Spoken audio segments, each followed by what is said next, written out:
Hi there, I'm Sarah with Jujubee DIY. Today I'm doing a plaid collaboration with a giveaway, which I'll explain later on in this video, so stay tuned for that. Today we're making 5 projects fast and furious style, so buckle up and let's get started. To get started with our first DIY, we're going to take one of these Crafter Square wood ovals and we're going to give it a coat of this beautiful pink color by Folk Arts. Next, we're going to take a Folk Art stencil and we're going to put that right onto our little wood oval. So today is a plaid collaboration, which means all the products that I'm using today will be from Plaid. So Folk Art is a Plaid brand. This is a self-adhesive stencil, so I'm just going to take that backing off and then I'll just press it right onto my project. And it makes it so easy to have a beautiful stenciled piece. Next, I'm going to take this Waverly chalk paint in the color Celery, which, yep, you guessed it, another Plaid product. And I'm just going to pounce that color on with a makeup sponge. And I'll just go around the whole outside edge, and then for the inside area, I'm going to use the color Plaster by Waverly.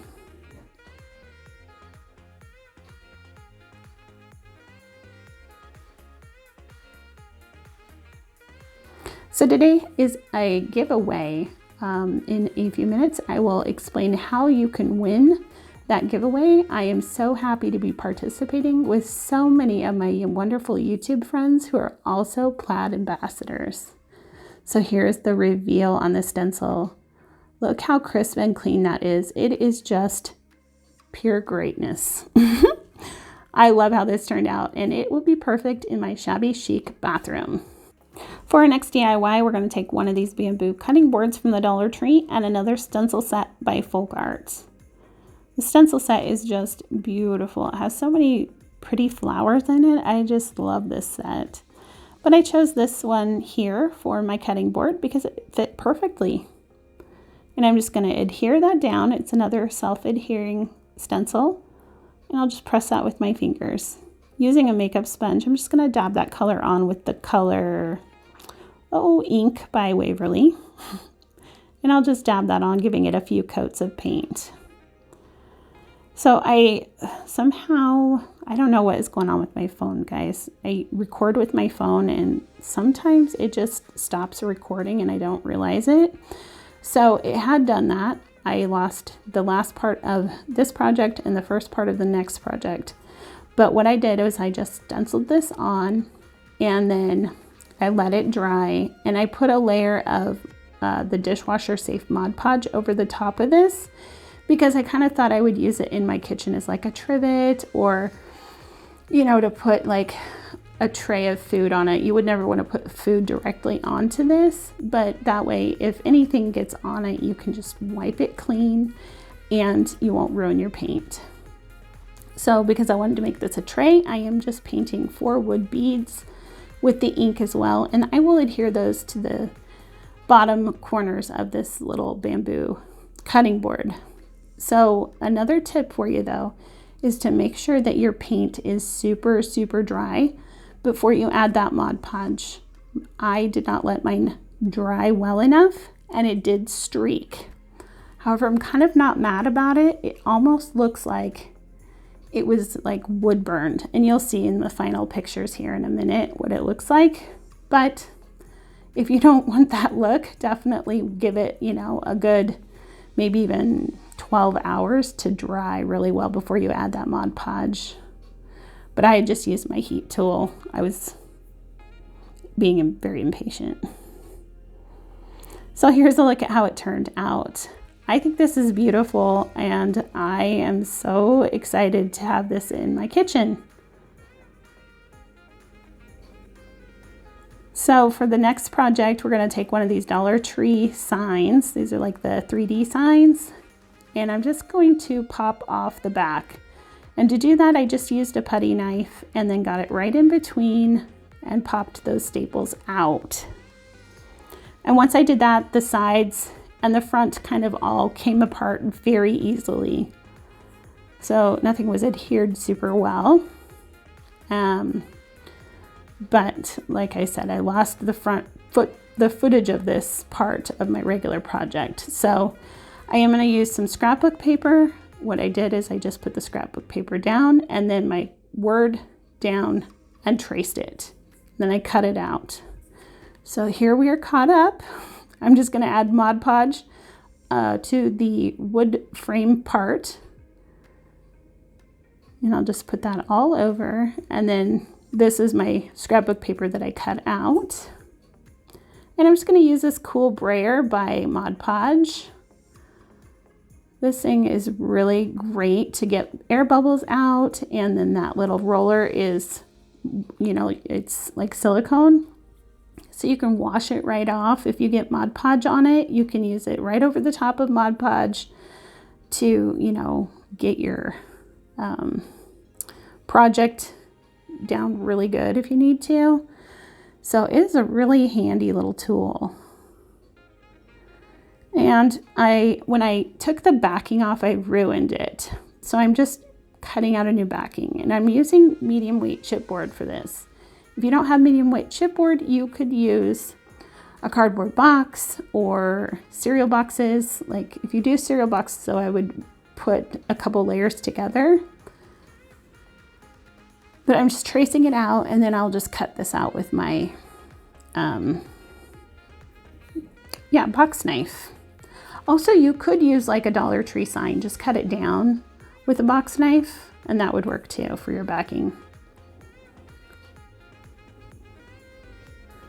So once I get that all cut, I'm going to add a nice thick layer of Mod Podge right over the top of this.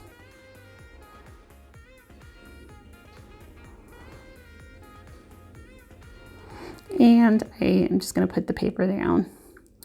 This was also another tool that came with that brayer, and it is just kind of like I don't know how to explain it. It's kind of like silicone. Oh, no, I don't know. It's almost like a rubber, I guess. It's really cool. It gets those air bubbles out so well, and it really brays that paper down and adheres it super well to your project. So let that dry, and then I will just cut that out. I'm just going to use my box knife to cut it out. Now I feel like this is where I'm going to put the frame back together. I feel like my patterns for my papers were a little too busy together. So I would suggest having something very plain, either for the front with a more patterned paper in the back, or a plainer paper in the back with a patterned paper in the front. So I kind of feel like the family got drowned with the butterfly paper, but so I probably go back and change that background paper at some point. But I really like how this turned out, and I love that you can customize this and not have to settle for what you get at Dollar Tree. Today's collaboration has an amazing giveaway. We're giving you a chance to win $100 in Plaid craft products. How you can get entered in to win. Watch and like each video in the playlist. I will leave the playlist in my description box below. Each creator will have a secret word somewhere in their video. Listen for that secret word and then put it in the comment section. When you've gone to every single person in the playlist, then you're entered in to win. My secret word is folk art stencils. So for our next project, we're going to take one of these wood boxes from the Dollar Tree. This is one of those little drawer boxes. And I'm going to use some masking tape to tape off some areas. I had given it a coat of the Waverly Antique Wax. Now I'm going in with these Delta Creative Ceram Coat paints. Another wonderful Plaid product. These colors are so fun and pretty. I thought they just were perfect together. Plaid had actually sent me these 5 colors in my Plaid box when I became an ambassador for them. And I just loved how they looked together. So I thought I would use them all today. So we're just going to paint these 4 colors on first. Take off the tape. And then using a flat brush and just taking my time, I'm just going to use this green color to fill in those blank spaces. Now, if you're not confident with your painting, you can definitely use some masking tape and tape off the painted areas so that all you have showing are your negative areas there. and then you don't have to worry about going slow or messing up.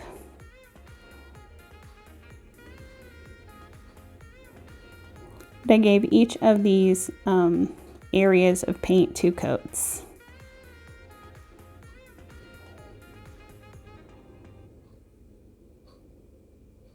And this project here will actually be going into my daughter's room, and she was just thrilled with how these colors look together. She thought they were so cool. I don't know, is cool even a word the kids are using these days? Probably not.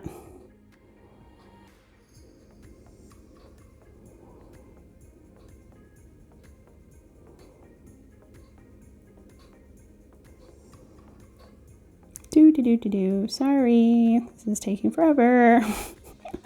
Oh my goodness. So we're going to go in with these folk art metallics. I love their metallics. They're so beautiful. And this one is pure gold. And I love this paint. It covers so well. And I've used it for a long time and I just love it. So I'm just using a thin paintbrush and I'm just going along all of those areas where the 2 colors of paint meet, just to give it something fun. Next, I'm going to take this cactus rub-on transfer and I'll just put that right on the front of the box because this is going to be a little succulent planter. And like I said, this is going in my daughter's room and she was so happy with how this turned out.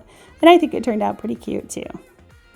So for our last project today, we're going to take one of these Dollar Tree kid like toy bathtubs, and I gave it 2 coats of the Waverly Plaster paint. And now I'm just going over it with not necessarily a dry brush, but not super heavy, a lot of paint. Just kind of, I mean, it is a dry brush, but it's not like real dry brush, if you know what I mean. So I'm just going to keep brushing.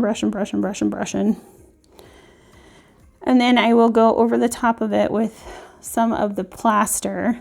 And again, just a dry brush, just kind of putting that paint on there, but not super thick. And then I'll just keep going back and forth between the elephant and the plaster. And then I'll finish off with a little bit of black ink. And to really finish this off, I'm going to use some of this gold paint, that folk art gold paint. It's so good. So I wanted this to kind of look like an old-fashioned, like super bougie tub, you know, with like the gold foiling on it or whatever they would have used. I don't even know. They probably had like pure gold bathtubs and it would never have rubbed off. But here's my idea. This was a bathtub way back in the day. We're talking a long time ago.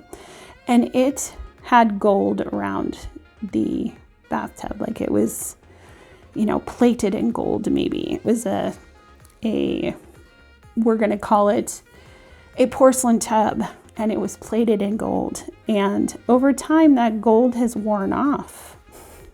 And this is what you have left. I don't know. I just kind of liked the look of it. I thought it looked shabby chic, which it's going into my bathroom that is shabby chic. So I thought it turned out perfect. And here is how I am styling it in my bathroom with these cute little roses in it from Michael's. So that's all I have for you today. Don't forget to hit that playlist. Make sure you get everybody's code word and comment. And then also let me know which project you liked best today. And I hope you have a happy, healthy, and blessed day. And I will talk to you next time. Bye-bye.